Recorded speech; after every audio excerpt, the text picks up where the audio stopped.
Calígula é o ícone dos sociopatas de todo o mundo. O jovem imperador romano tinha uma temível reputação como sádico, assassino e louco. O imperador decidiu que iria declarar guerra ao deus Netuno. É uma loucura.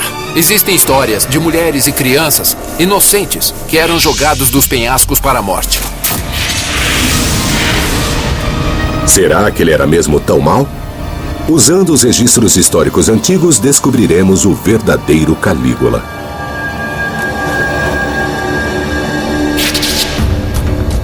Os pesquisadores estudarão sua vida turbulenta e farão vários testes científicos. Novas evidências arqueológicas mostrarão o local de sua morte sangrenta.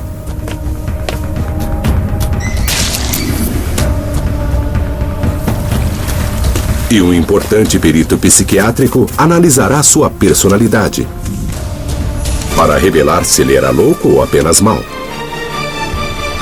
E como ele se situa entre os outros ícones do mau comportamento. Ícones do mau comportamento, Calígula. O imperador Calígula tornou-se o governante supremo de Roma aos 24 anos. E esteve no poder por 4 anos até ser assassinado. Nesse curto período, ele cometeu atrocidades. Atos de crueldade que lhe asseguraram um lugar na história. Como um louco. Calígula era muito perturbado psiquiatricamente. Seu comportamento incluía assassinato, matar sem remorsos e ultrapassar todo o limite moral diante dele. Mas ele era mesmo louco? Para entender Calígula melhor, o psiquiatra David Maló vai examinar seu comportamento e posicioná-lo em uma escala de mau comportamento para revelar como ele se situa junto a outros tiranos, como Gengis Khan, Júlio César e os carrascos nazistas Himmler e Göring. Seu extremo narcisismo. O comportamento de Calígula era chocante. Ele dava banquetes magníficos e mandava decapitar criminosos durante o jantar. E enquanto seus hóspedes se embebedavam, ele estuprava suas esposas. Romanos importantes eram açoitados e executados. Era um espetáculo público e um aviso. Ele matou até pessoas de sua família. As histórias de horror são tão extremas que é difícil acreditar. Podemos confiar no registro histórico? Nossas informações sobre o reinado de Calígula vêm de 2 fontes. Filo, um contemporâneo, e Seutônio. E é Seutônio quem nos dá alguns dos detalhes mais chocantes e sombrios das histórias que aconteceram no reinado de terror de Calígula. Ele escreveu mais de 70 anos depois. Isso é como alguém que hoje escrevesse sobre a Primeira Guerra, mas ele tinha muito menos evidências. A caça por evidências começa na infância de Calígula. Ele nasceu em 12 d.C. e recebeu o nome de Gaio Germânico Augusto. Gaio era filho de Germânico, menino de ouro da família imperial, que era essencialmente um herói militar do mesmo porte que Alexandre o Grande. E basicamente Gaio foi criado no exército. O jovem Gaio passou a infância em um lugar parecido com esse. Um forte do exército romano. Ele andava pelo acampamento em um uniforme militar infantil feito por sua mãe. E os soldados adoravam. Eles até lhe deram um apelido, Calígula, que significava botas pequenas por causa das sandálias militares que ele usava. Quando o pequeno Calígula estalava os dedos, os soldados endurecidos pelas batalhas vinham correndo. Imagine o que isso fez a ele. O pai era um herói. Ele foi mimado a vida toda e basicamente nunca estava errado. Foi assim que tudo começou. O estudo de caso do Dr. Maló expõe o impacto sobre o garotinho. A infância de Calígula teve um efeito formativo tremendo em seu caráter. Era um mundo de pernas para o ar. Em vez de uma criança rodeada por adultos, era um garoto a quem todos se dobravam. As pessoas ao seu redor diziam que ele não cometia erros e nenhuma regra moral lhe foi ensinada. Ele não era uma criança, ele era um general. Obviamente não foi um bom início. E ficou ainda pior. O Império Romano era governado por Tibério, um tirano cruel e depravado. Ele foi uma versão antiga de Stalin, com uma polícia secreta que mantinha arquivos sobre qualquer um que fosse uma ameaça real ou imaginária. O dossiê sobre Germânico, o pai de Calígula, tinha muitos documentos. É preciso lembrar que Germânico era um herói de guerra, o que realmente era importante para os romanos. E era também o próximo na sucessão. Tibério, por outro lado, era só um velho tirano pouco popular. E era tão paranoide que suspeitava profundamente de Germânico. Calígula tinha apenas 7 anos quando Germânico teve uma doença misteriosa. E morreu. Tudo foi muito suspeito.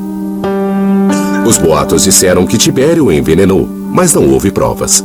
Se houve um assassinato, isso teria um efeito psicológico enorme sobre Calígula. A ciência médica agora pode responder à pergunta: foi um homicídio? O toxicologista Dr. Timothy Erickson leu o relato histórico e encontrou 2 pistas cruciais. Um simulador computadorizado irá ajudá-lo a explicar sua análise. Sabemos pelos relatos de Germânico que ele teve problemas de pele que criaram pústulas. Esses relatos foram bem descritivos. Outro relato muito importante historicamente da morte de Germânico é que ele espumou pela boca imediatamente antes de morrer. Hoje sabemos que isso é coerente com o envenenamento por arsênico.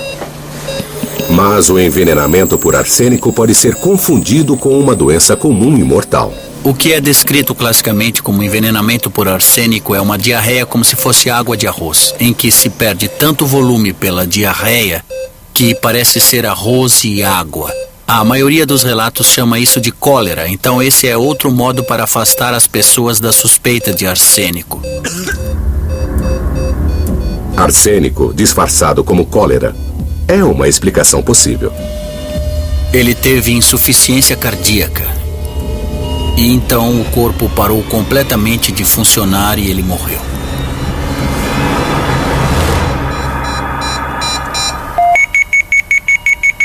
Ninguém, nem mesmo Calígula, acreditou que Germânico morreu de causas naturais. A morte de Germânico teve um tremendo efeito no jovem Calígula. Ele viu o pai, um grande líder militar, morrer. Isso provavelmente levou a uma visão fatalista e talvez nihilista do mundo. Meu pai era grande, ele morreu jovem. Eu provavelmente terei o mesmo destino. Nos 12 anos seguintes, Calígula viveu isolado com a avó.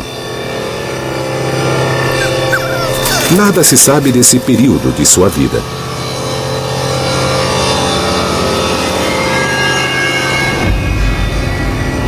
Mas o que aconteceu depois fez o assassinato do pai parecer algo simples.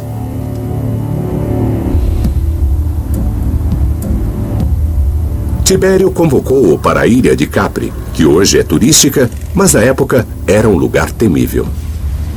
Estou correndo para pegar a balsa para a ilha de Capri. Quero explorar na ilha qual impacto ocorreu na vida de Calígula por estar lá. E quero me apressar, porque vem uma tempestade aí.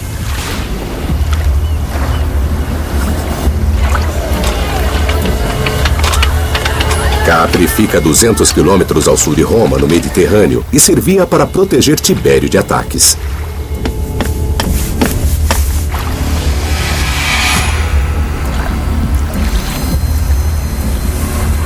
Chegamos a Capri e o tempo está fechado, sombrio e escuro.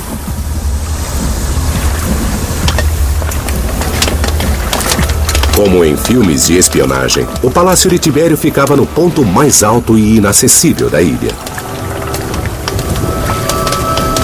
Calígula não tinha ideia de por que fora convocado.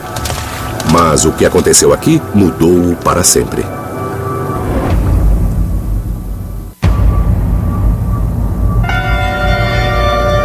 Aos 19 anos, Calígula chegou à ilha do temido imperador Tibério. Calígula não tinha ideia do motivo da convocação.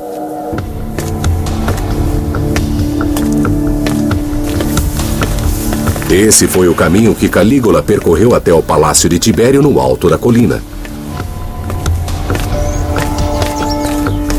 Ele devia estar muito nervoso. Por quê? Porque Tibério governava a maior parte do mundo conhecido e costumava matar quem considerasse como uma ameaça. Ele já tinha assassinado o pai e 2 irmãos de Calígula. Quando eu penso em Calígula passando por aqui, eu penso nele sentindo palpitações de medo e incerteza. Seus parentes foram mortos por Tibério e ele seria o próximo. Hoje só existem ruínas, mas Calígula viu uma fortaleza. Era um lugar de pesadelo e de atrocidades inomináveis. A sociedade romana era violenta e visual. As pessoas estavam acostumadas à arena. As pessoas estavam acostumadas com os criminosos serem condenados à morte. Aqui, Tibério não estava sujeito ao escrutínio público. Aqui, Tibério podia fazer o que desejasse. E as histórias desse recluso, um tipo de Howard Hughes, são fantásticas. Era um velho depravado, sujo e perturbado. E Calígula estava em Capri. Ele estava acuado. Não havia saída. Só o imperador permitia as idas e vindas. Calígula recebeu educação superior em depravação. Calígula tinha que acompanhar tudo o que acontecia nessa vila aqui. Como um vilão de James Bond, Tibério gostava de mortes criativas. Eu estou no que é chamado de Salto de Tibério. E são mais de 300 metros acima do nível do mar. E era daqui que diziam que Tibério mandava que os criminosos condenados, pessoas de quem ele não gostava, fossem jogados do penhasco para a morte.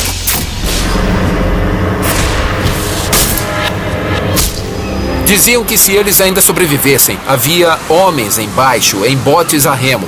Se alguém chegasse vivo à superfície, sua cabeça seria esmagada com os remos. O salto de Tibério não era só para criminosos.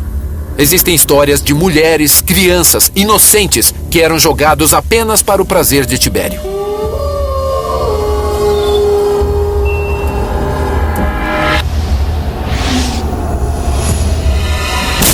Calígula teve que testemunhar tudo isso. Matar mulheres e crianças era demais mesmo para os romanos sedentos de sangue. Segundo os historiadores, havia muito mais.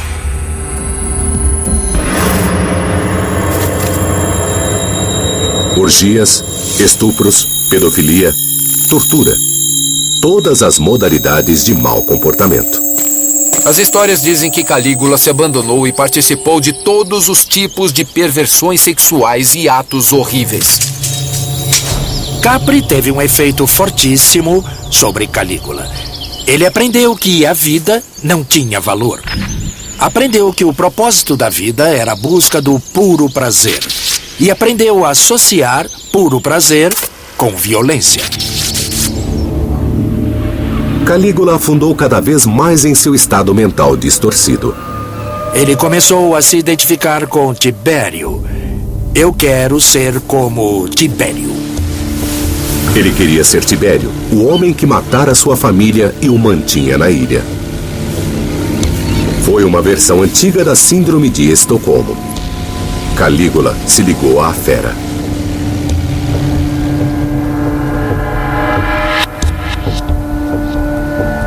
Ele queria o que Tibério tinha: poder total.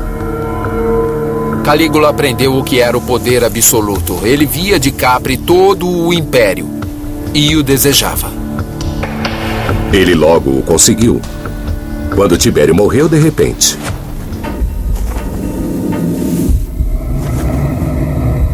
O historiador Suetônio disse que foi assassinato e que o assassino foi Calígula. Não existem provas. Mas Calígula se beneficiou com a morte do tirano. O governo do Império passou para ele e para Gemelo, o neto de Tibério. Porém, Gemelo só tinha 18 anos e era jovem demais para o poder.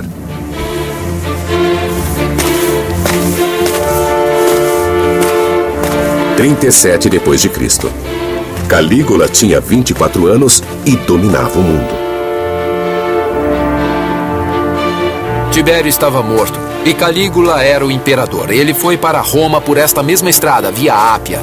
E as multidões saíram empolgadas, estavam jubilantes e prontas para ver um novo início com seu novo imperador.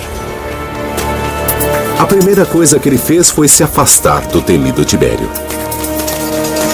Calígula abriu caminho para o fórum onde muito publicamente queimou os arquivos secretos que Tibério mantinha sobre os cidadãos romanos.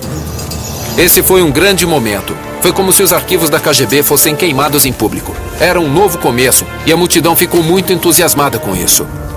Mal sabiam eles que Calígula tinha um backup dos arquivos com os mesmos dados.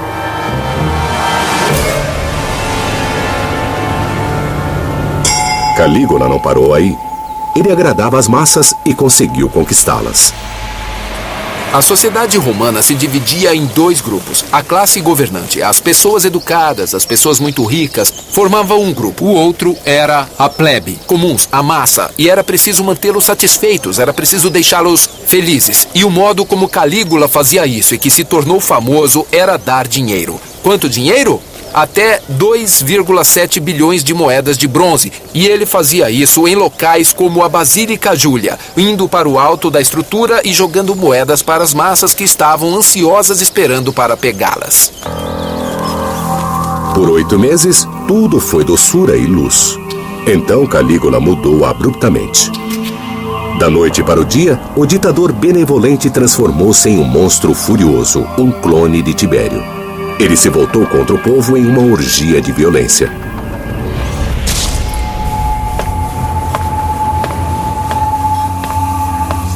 Calígula fazia banquetes deliciosos e elaborados como imperador. Comumente, isso seria um destaque social absolutamente fantástico. Mas com Calígula, durante as festividades, diante dos convidados, havia torturas e mortes. E havia sangue na toalha da mesa. O historiador Suetônio disse que ainda havia mais. Algumas vezes ele separava as esposas dos convidados e as levava embora. Ele estuprava e depois as levava de volta para o banquete e comentava seu desempenho sexual. Era escandaloso. Ele pensava que podia fazer isso e estava certo. Calígula era um abusador. Os romanos que cruzavam o caminho dele eram espancados, torturados e mortos em arenas públicas. Nem o sanguinolento Tibério havia chegado tão longe. Será que isso é verdade? Uma história diz que Calígula mudou as regras dos jogos dos gladiadores. Os gladiadores eram divididos em vários tipos, com base na armadura e nas armas que usavam. As pessoas torciam para um gladiador como torcem para times de futebol hoje. Bom, Calígula tinha um gladiador favorito que era da Trácia e era um gladiador de armadura bem leve. E normalmente ele lutava contra um murmilo que tinha armadura maior. Regras são regras. E por 300 anos nenhum governante romano ousara interferir. Seria como mudar as regras do campeonato. E isso faria com que todos o odiassem. Mas Calígula, diz a história, queria lutas mais longas e mais sangrentas, com mais sofrimento. E assim ordenou que um gladiador tivesse menos proteção. Será que isso funcionaria? Ou que o lutador com a armadura mais leve morreria logo?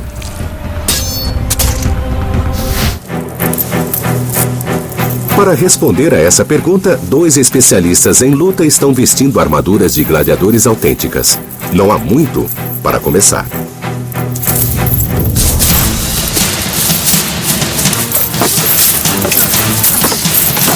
O médico militar Fred Galvin está a postos para avaliar os ferimentos. Muito bem, o que vamos fazer agora é começar a remover a guarda do braço deste gladiador. O que estamos fazendo é expor sem proteção os seus bíceps, os tríceps, os músculos do antebraço e do pulso.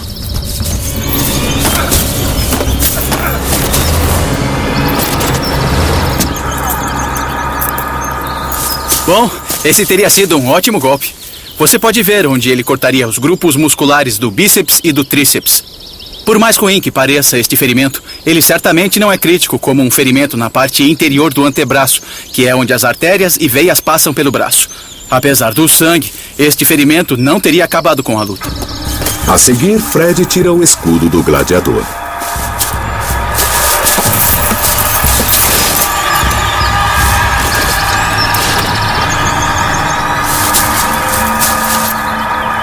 Esse foi um corte superficial no abdômen e nenhuma estrutura vital nesta área abdominal foi atingida. Por exemplo, o fígado nesta área, o baço localizado aqui, os pulmões dos dois lados do peito e o coração situado na região central não foram afetados por esse golpe. Foi um corte superficial nos músculos abdominais e ele voltará para lutar outro dia. O gladiador da Trácia poderia matar o oponente a qualquer momento, mas se ele não criasse o espetáculo sangrento que Calígula queria, o imperador não o deixaria sair da arena vivo. Calígula tinha talento natural para o mau comportamento. Porém, o que o teria transformado em um monstro? As fontes históricas culpam uma doença misteriosa. Agora, a ciência moderna irá revelar a verdade.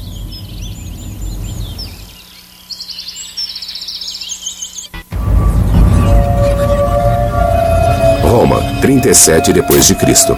Aos 25 anos, Calígula repentinamente se tornou um ditador violento e cruel. Fontes históricas da época culpam uma doença misteriosa por essa mudança em seu comportamento. Atualmente, causas mais específicas podem ser investigadas. Uma mudança súbita de personalidade sugere dano cerebral. Os romanos achavam que era uma punição dos deuses. A neurologia moderna aponta o estilo de vida licencioso de Calígula. Os dois principais suspeitos são o álcool e o sexo. O herpes, uma doença sexualmente transmitida, pode causar a encefalite por herpes, que provoca danos cerebrais. A encefalite por herpes costuma atacar os lobos frontais. O lobo frontal certamente está envolvido em sua expressão emocional e na capacidade de inibir os seus impulsos. Danos ao lobo frontal podem provocar mudança de personalidade. Comportamento emocional muito extremo, com períodos de elação extrema e períodos de tristeza extrema. Comportamento sexual inapropriado e comportamento violento ou agressivo com as outras pessoas. O comportamento de Calígula combina bem com a encefalite por herpes. Porém, há um problema. Mesmo com a medicina moderna, 75% dos pacientes com essa doença morrem. 2000 anos atrás, as chances de Calígula sobreviver eram ainda menores. Se não foi o herpes, será que foi o álcool? O suspeito é algo unicamente romano, porque não foi um caso simples de envenenamento alcoólico. O suspeito é um adoçante chamado defrutum, que os romanos adicionavam ao vinho. Eles faziam um vinho seco que provavelmente não era tão bom em comparação com a tecnologia moderna. E usavam o defrutum para adoçá-lo e torná-lo mais palatável. Ele está fazendo um pouco de defrutum com o método que os romanos usavam. O modo em que é feito e que torna o defrutum suspeito. Os ingredientes eram fervidos em uma panela revestida com chumbo. Eles achavam que as panelas de latão ou bronze iriam estragar o suco que estavam fazendo. Os romanos não conheciam o perigo do chumbo. Fica a pergunta: quanto chumbo existia no defrutum? Apenas pessoal autorizado. Uma análise química trará a resposta. Isso é incrível porque ninguém realmente que eu saiba obteve o extrato, fez o processo e o testou para chumbo. Na época, eles apreciavam o sabor do chumbo. Era quase como calda de chocolate para eles. A amostra foi analisada em um espectrômetro de massa e os níveis de chumbo foram comparados com os do vinho atual. Bom, com os vinhos comuns hoje, se você pegar qualquer vinho da loja, ele terá menos de 200 partes por bilhão. E este é o nível aceitável. Se tiver menos de 200 partes, pode ser vendido. Vamos dar uma olhada no defunto. Uau! 29 mil partes por bilhão. Isso é muito. Ele tá cheio de chumbo. Ele realmente dá uma paulada. Eu sabia que seria elevado, mas não sabia como seriam os níveis e, falando francamente, são muito mais altos do que eu previa. O defunto tem chumbo mais do que o suficiente para causar envenenamento crônico. Quando o paciente começa a ficar realmente intoxicado por chumbo ou envenenado com chumbo, você começa a ver a alteração de personalidade, delírio e confusão. Isso poderia ser responsável pelas alterações de personalidade e o comportamento radical de Calígula? Eu acho que sim. Porém, Calígula não era o único romano que bebia muito vinho. Suporíamos que outros ficassem envenenados também. Um relato histórico dá a explicação. Philo escreveu que depois de assumir o poder, Calígula começou a beber demais. Até mesmo para os padrões romanos. O chumbo que ele consumiu acrescentou uma nova camada à sua personalidade perturbada. Enquanto Calígula estava doente, a multidão saiu às ruas para mostrar sua adoração pelo jovem imperador. Eles deviam ter ficado em casa. Durante a doença de Calígula, muitas pessoas fizeram promessas por sua recuperação rápida. Uma pessoa que fez um voto foi um certo plebeu, Publius Afranus Potus. E ele ofereceu sua vida pela vida de Calígula. E quando Calígula ficou bom, levou isso às últimas consequências. Ele o vestiu como um animal de sacrifício, colocou guirlandas e flores nele e o lançou das muralhas da cidade.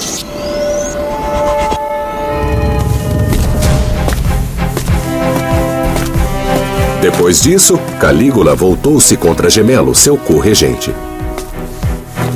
Calígula percebeu que, mais do que nunca, Gemelo estava muito perto do trono. Ele era o corregente, embora Calígula fosse o favorito de Tibério. Ele tinha de ser eliminado. Calígula acusou Gemelo de traição. E a pena para isso era a morte. Calígula não se incomodou com detalhes legais. Até Stalin fazia julgamentos para cobrir seus atos. Tudo o que Calígula ofereceu a Gemelo foi uma morte com a honra romana. Gemelo então foi forçado a cometer suicídio e Calígula enviou seus homens para garantir que isso acontecesse.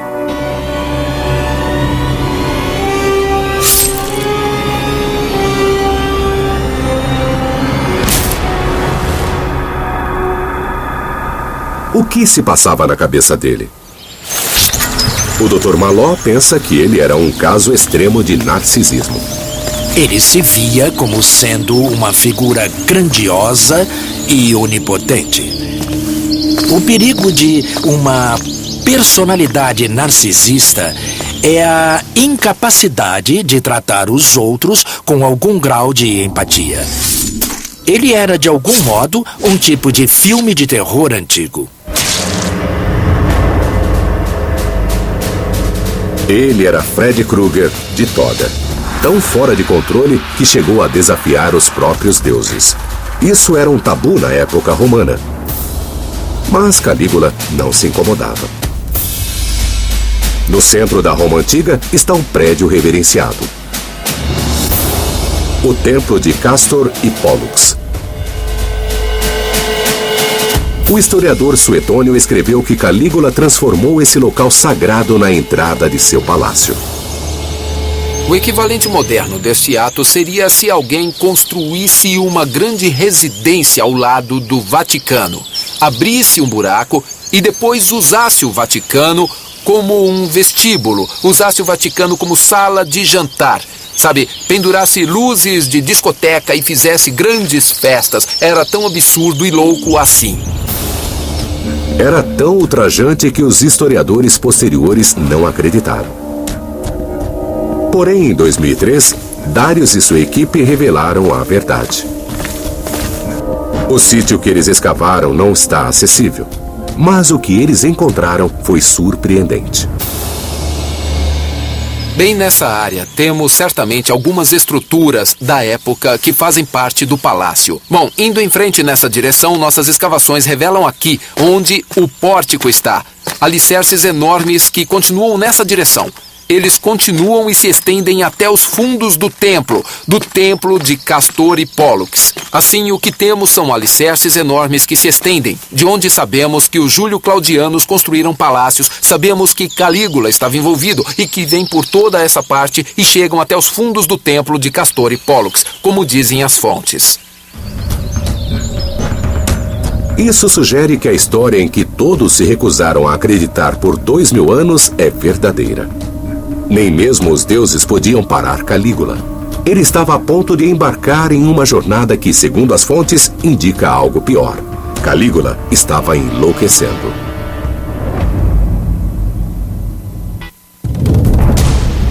Em 39 d.C.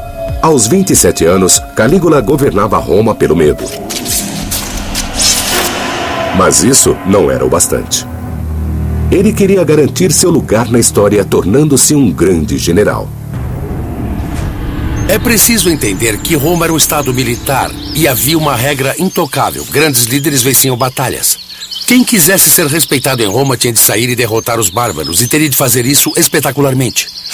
Bom, além disso, Calígula vivia sob a sombra do pai Germânico, que fora um herói militar, e estava desesperado para sair dessa sombra. Basicamente, ele estava ansioso para se mostrar como líder militar. Assim, Calígula decidiu iniciar uma campanha militar a mais de 1.600 quilômetros de Roma, na costa norte da Europa. Suetônio escreveu que depois de 8 meses, Calígula retornou a Roma, afirmando que havia conquistado a Britânia, algo que nem Júlio César havia conseguido. Suetônio também disse que Calígula criou um boato. E para provar que conquistara a Britânia, ele exibiu prisioneiros capturados, inclusive um chefe britânico. Existe uma forte suspeita de que os cativos não eram realmente prisioneiros e que eles eram escravos de Calígula que foram vestidos para parecer bárbaros. E o chefe britânico era provavelmente um desertor que foi até o imperador em busca de proteção. Porém, segundo Suetônio, esse não foi o ato mais ultrajante de Calígula. Imagine que você é um dos legionários prontos para embarcar na praia aqui para a invasão da Britânia e de repente recebe a instrução de que deve marchar para lá e começar a pegar conchas. Porque, em vez de invadir a Britânia, o imperador decidiu que iria declarar guerra ao deus Netuno. Se essa história é verdadeira, foi o ato de um lunático. Mas será que realmente aconteceu? Suetônio escreveu 70 anos depois sob um novo regime que queria desacreditar as declarações militares de Calígula. O que realmente aconteceu? A resposta está a 320 quilômetros nas margens do rio Reno, na Holanda. Existia uma série de fortes romanos ali, usados pelo imperador Cláudio para lançar uma invasão à Britânia 3 anos depois que Calígula estivera lá. Pesquisas recentes feitas por uma equipe arqueológica holandesa lançaram nova luz sobre a origem dos fortes.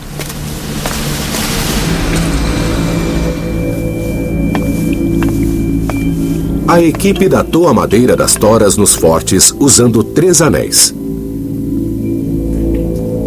Isso se chama dendrocronologia e vê em cada madeira um padrão único, como se fosse um código de barras. Sabemos a sequência desses códigos de barras, por assim dizer, desde 6.000 a.C. até hoje. Então, quando se tem o código desta madeira específica, é possível compará-la com as sequências conhecidas e então obtermos uma correspondência absoluta para 40 d.C., até mesmo no inverno desse mesmo ano. A datação é tão precisa que confirma que os fortes foram construídos exatamente na época em que Calígula estava aqui. Eles não foram construídos por Cláudio. A equipe descobriu outra coisa no sítio, mostrando que Calígula planejava algo grandioso. Uma grande quantidade de dinheiro. Durante a escavação do forte, encontramos umas 700 moedas. E mais da metade delas foi fundida no reino de Calígula. O que se vê aqui é uma moeda fundida no reinado de Calígula com um retrato do Calígula. Temos umas 80 ou 100 dessas moedas que foram encontradas em Alphen, e isso é muito incomum. Nos dá evidências claras de que nesse período particular de seu reino, uma grande quantidade de dinheiro era necessária nessa área. Então Calígula construiu uma cadeia de fortes aqui e tinha muito dinheiro. A análise da doutora Kremers esclarece o que acontecia. Eles construíram os fortes aqui no reinado de Calígula para controlar as linhas de suprimentos e para ter algumas bases de depósito onde poderiam armazenar os suprimentos necessários para a grande invasão. O rio Reno é uma rota perfeita de transporte do Mediterrâneo. Ele começa nos Alpes, mas é possível vir pelo Ródano a partir do Mediterrâneo, passar para o Reno, trazer as tropas e os suprimentos pelo Reno para a costa do Mar do Norte e de lá lançar uma invasão para a Britânia. Não se sabe por que Calígula não continuou com seu plano de invasão. Mas 3 anos depois, Cláudio conquistou a Britânia usando os fortes de Calígula, e assim a estratégia dele foi bem pensada. Eu penso realmente que as evidências do Calígula ter preparado uma invasão à Britânia nos obrigam a reavaliá-lo de algum modo. Ele sempre é visto como louco e toda a sua expedição para a Britânia desconsiderada como sendo muito inviável. Mas claramente algo grande estava acontecendo em seu reino e não foi nenhuma catástrofe. Coisas reais aconteceram, coisas importantes, e esses não foram os atos de um louco varrido. Calígula não era insano, não era psicótico. Ele era capaz de planejar, liderar e executar uma operação militar complicada. Esse era um comportamento detalhado e voltado para metas. E na psicose, não se encontra essa direção para metas. Assim, elaborar um plano para invadir a Britânia, incluindo a construção de fortes, indica que o cruel e tirânico Calígula era realmente lúcido. Porém, isso não bastaria para salvá-lo. Durante seu curto reinado, ele fez muitos inimigos. E um novo achado arqueológico, pela primeira vez na TV, lança luz sobre o momento em que a vida dele chegou a um final sangrento.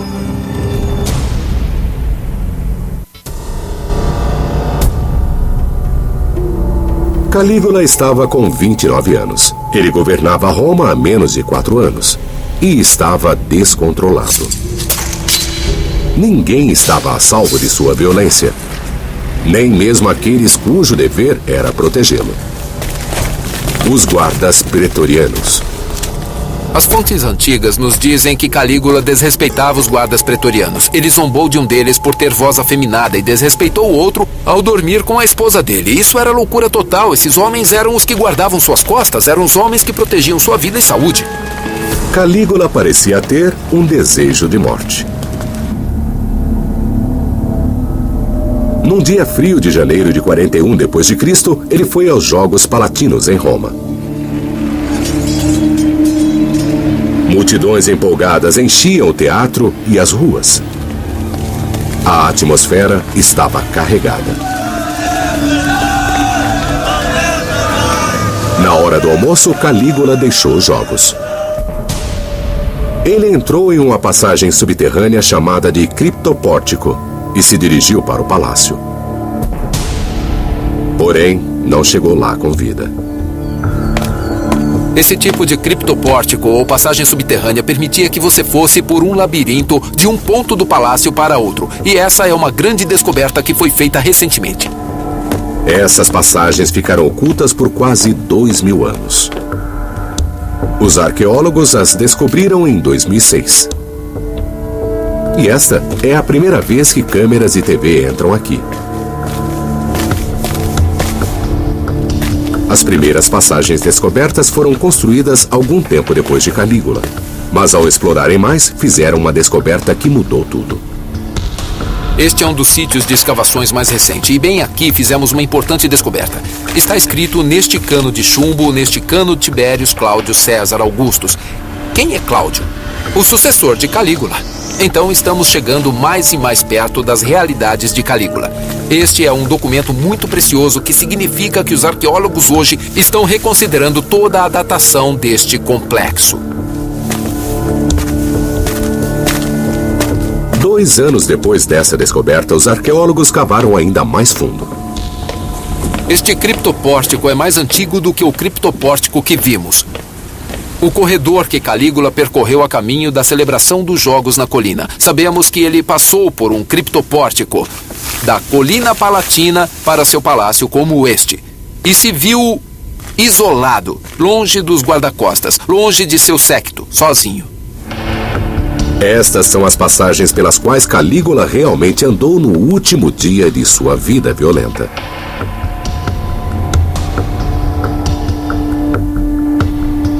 Dois guarda-costas esperavam nas sombras: Cássio Cária, de quem Calígula zombara, e Sabino, cuja esposa fora estuprada por Calígula.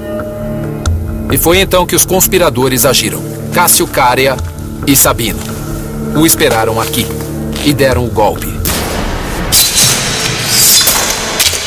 Calígula acabou morrendo no chão, em uma poça de sangue. Calígula era imperador há 3 anos, 8 meses e 10 dias. Ele tinha apenas 29 anos. Nesse breve tempo, ele transformou o amor dos romanos por ele em ódio e repulsa. Ele viveu em meio à violência. Gostava de assistir ao massacre de mulheres e crianças.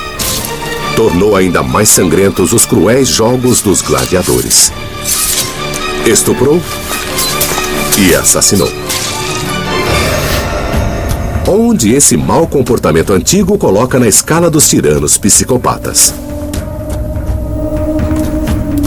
Embora possa ter assassinado para obter poder, quase todos os seus crimes foram cometidos para sua própria diversão. Esse comportamento psicopata colocou Calígula no extremo oposto da escala. Assassinos calculistas e impelidos por metas como Júlio César e Gengis Khan, para quem matar era uma parte necessária da meta de grandeza. Assassino psicopata.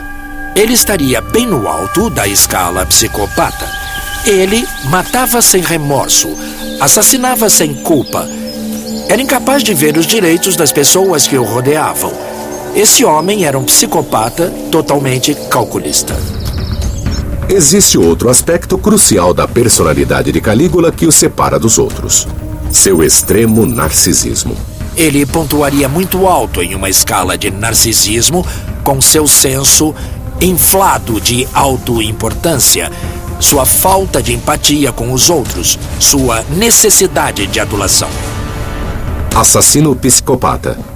Quem teria um perfil de personalidade similar ao dele? Eu consideraria alguns dos carrascos de Hitler como Himmler ou Goering para comparação, pois eles combinavam essa alta importância narcisista, essa autoestima muito inflada associada com essa imensa psicopatia e falta de remorso quando as pessoas morrem. Pegue tendências psicopatas, misture com uma grande dose de narcisismo e terá uma das personalidades mais aterradoras da história. Ainda pior pelo fato do mal cometido por Calígula ser frio e calculista.